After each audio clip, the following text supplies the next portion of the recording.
سلام دوستان، کریمی هستم با آموزش برق خودرو در خدمتتونم. امروز میخوام یه مبحث خیلی مهم و مفید و کاربردی رو بهتون یاد بدم که با این آموزش میتونید خودتون ماشینتون رو ارزیابی کنید. امروز میخوام مدار رل سه قلو کولر پراید رو بهتون یاد بدم. پس تا انتهای ویدیو با من همراه باشید. بریم سراغ آموزش.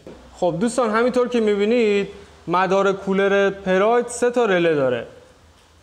کار کرده رله ها رو هم که تو ویدیوهای قبلی بهتون آموزش دادم که اگه ندیدید این بالا الان لینکشو میذارم، حتما اون ویدیو رو نگاه کنید. خب دوستان، ببینید مدار کولر چطور کار میکنه. ما از اینجا شروع میکنیم. این رله شماره 1 مونه، این رله شماره 2، این رله شماره 3. این کمپرسور کولر، ECU، ترموستات و سویچ فشار، فن کندانسور. خب ببینید دوستان، اول من یکی یکی اینا رو واسهتون توضیح بدم که کارشون چیه.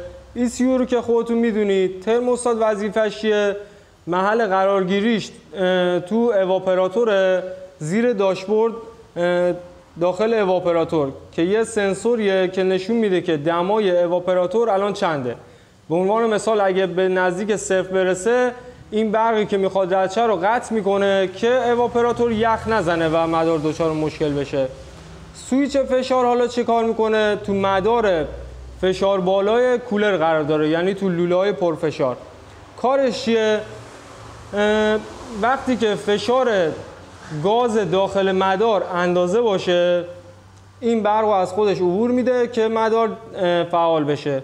حالا اگه گاز کم باشه یا خیلی فشار خیلی بیش از حد باشه، مدار رو قطع میکنه تا آسیبی به بقیه مدار نرسه. خب حالا میخوایم ببینیم که این 3 تا رله کارکردشون به چه شکله. ببینید دوستان، اول این 2 تا فیوز رو بهتون توضیح بدم.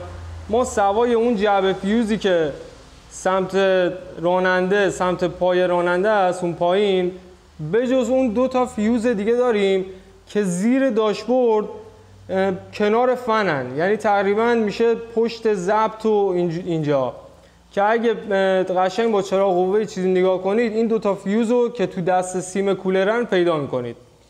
این 2 تا فیوز میان داخل این رله ها. یکیش میاد داخل این رله، یکیش میاد داخل این رله، این پایه از این رله. خب حالا ما سویچی که باز کنیم، یه مثبت میاد روی این رله. کلید AC رو بزنیم و فن رو روشن کنیم، یه دونه منفی میاد وارد این رله میشه. خب همون جوری هم که توضیح دادم تو ویدیوهای قبلی، بوبین رله نیاز به یه منفی و مثبت داره که فعال بشه و این 2 تا پایش به هم دیگه وصل بشه. چه اتفاقی میفته؟ اگه ما به این پایه مثبت بدیم، وقتی رله فعال بشه، از این پایه هم مثبت خارج میشه. ببینید مثلا اینجا بهش منفی دادیم، از این ورش منفی خارج میشه. یعنی ما به این پایه مثبت بدیم یا منفی، هر چی بدیم، وقتی رله فعال میشه از این پایه همون رد میشه. یعنی مثبت بدیم مثبت رد میشه، منفی بدیم منفی رد میشه. خب حالا کلید AC رو زدیم، مثبت هم که سویچی که باز کردیم مثبت میاد اینجا، این رله فعال میشه.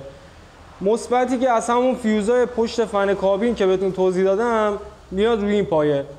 وقتی رله فعال شد، از این پایه عبور میکنه، میره داخل سویچ فشار. وقتی رفت داخل سویچ فشار رو اندازه‌گیری میکنه. اگه مناسب بود، این برق رو از خودش عبور میده، یعنی به هم دیگه وصل میشه اون پلاتینای داخلش و مثبت رو از خودش عبور میده، میرسه به ترموستات که زیر داشبورد سمت شاگرده. این هم اگه دما بالای 0 بود، یعنی نزدیک یخ زدن نبود، این برق رو از خودش عبور میده و میرسه به ECU. وقتی مثبت از این مدار برسه به ECU متوجه میشه که ما کلید AC رو زدیم و فشار گازمون اندازه است، دما مناسبه، یه دونه منفی میده به رله شماره 2 مون. خب این یکی پای بوبین این رله هم که مثبت از سویچ میاد، یعنی همون سویچ رو باز کنیم یه مثبت داره. وقتی ECU این منفی رو داد، این رله هم فعال میشه، این 2 تا پایش به هم وصل میشن از داخل رله. این یکی مثبتی که از اون فیوزا می اومد که زیر داشبوردن، این یکی مثبت هم ازش خارج میشه و میره داخل کمپرسور. این پای کمپرسور هم چون منفی دائم داره، کلاژ کمپرسور عمل میکنه و کمپرسور شروع به حرکت کردن میکنه. حالا همزمان که کمپرسور فعال میشه توسط این سیم، یه دونه شاخه دیگه میاد داخل رله شماره 3 مون. این پایه های این یکی رله دوتاش منفی داره، یعنی منفی دائم داره. خب مثبتی که از این رله خارج شد رفت تو کمپرسور، یه دونه میاد داخل این رله، چون این سرش منفی داره این رله هم فعال میشه و منفی از این پایه خارج میشه، میرسه به فن کندانسور که جلوی ماشینه، جلوی رادیات کولر که همون کندانسوره. این پایش هم مثبت با سویچ داره، فن کندانسور هم شروع به حرکت میکنه. خب حالا یه بار دیگه مرور میکنیم.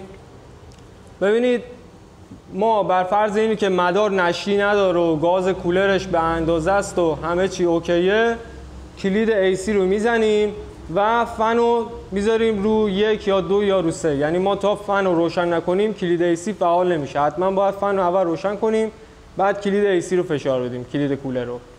خب کلیدی که فشار دادیم یه منفی میاد، رله عمل میکنه، مثبت خارج میشه، میره سویچ فشار، رد میشه ترموستات ECU متوجه میشه که ما کولر رو میخوایم فعال کنیم، یه منفی میده به این یکی رله. این رله اینجا مثبت داره فعال میشه، مثبت از فیوز پشت فن کابین عبور میکنه، میاد داخل رله رد میشه، میره داخل کمپرسور عمل میکنه، یه شاخه دیگه هم از این سیم میاد داخل این یکی رله، این هم فعال میشه، منفی میره تو فن کندانسور. یعنی ما همزمان که کلید AC رو میزنیم برق از اینجا رد میشه میاد داخل ECU، منفی اینجا منفی میده، اینجا مثبت اینجا میاد، کمپرسورم فعال میشه. همزمان که کمپرسور فعال شد فن کندانسور هم شروع به حرکت میکنه که مبرد کولر رو خنک کنه. خب دوستان این آموزش هم به پایان رسید. اگه جایش مشکل داشتید یا واسهتون سوالی چیزی پیش اومد حتما تو کامنت ها واسم بنویسید که جوابشو بهتون بدم. خب دوستان خیلی ممنون که تا انتها همراه من بودید. حتما منو سابسکرایب کنید و اگه این ویدیو رو دوست داشتید لایک کنید و حتما نظراتتون رو تو کامنت واسم بنویسید. خیلی ممنون. خدا نگهدار.